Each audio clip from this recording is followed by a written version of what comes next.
Hello, class. How are you doing today? Today is our energy lesson one for science.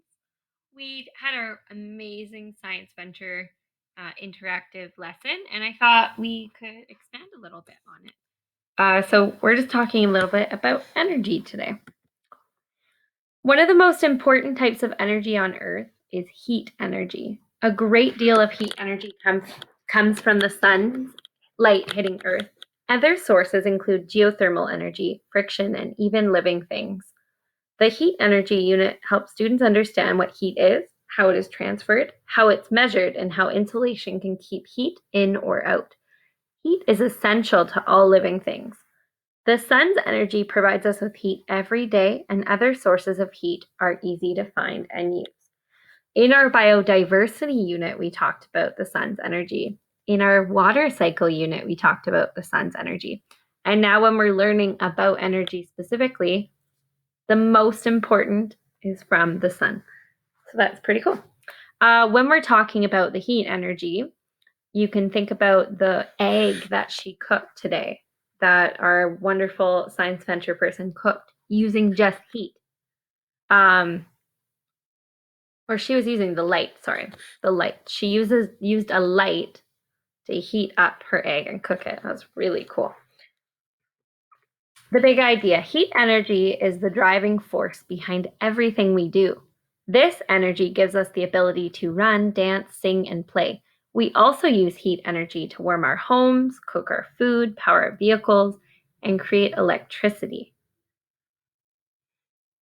So remember how we talk about energy, it gives us the ability to do things like move around, and we get that from, for our bodies, we get that from eating.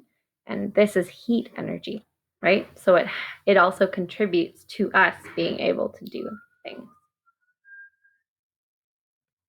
All right, so we are just gonna, for people who weren't at the presentation on Tuesday, I'm just gonna give you a part, like an experiment to do at home. The first part is the one that we did do at the Science Venture, and the second one is another one. So you're just gonna need a paper towel, like one piece of paper towel and some water. And your activity, so you're going to place your hand on your face. And I want you to talk with someone, or even talk to yourself. Discuss how the temperature of your hands feel compared to the temperature of your face. Probably about the same. So now what I want you to do, I want you to take your hands, rub them together for about 10 seconds. Really fast. What do you feel? So I want you to think about that for a second. Feel free to pause it, talk to someone, or you can talk to yourself about what do you feel?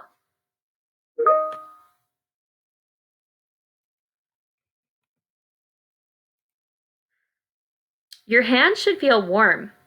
Now place your hands on your face again and discuss how your hands feel compared to your face. So you can talk to the person you're talking to, or you can talk to yourself about it. Or you can pretend you're talking to me. That works too.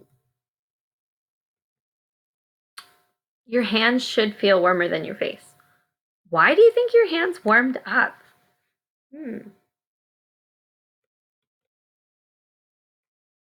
The friction of your hands rubbing created heat. Pretty cool, hey? All right, now this one is for everyone to try out because it's a different one. So now what I want you to do is wet a piece of paper towel with some water. And it could be a cloth too if you don't have a paper towel, or a napkin, anything really. Now rub it all over your hands. Get your hands all wet.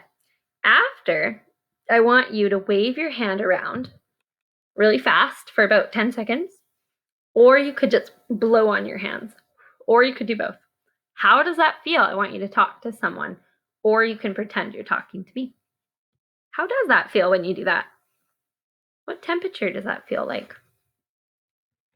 Your hands should have felt cold. Now I want you to place your hand on your face and describe how it feels compared to your face. Is your face warmer? Is your hand warmer? Is your face colder? What do you think? Should feel cooler than your face.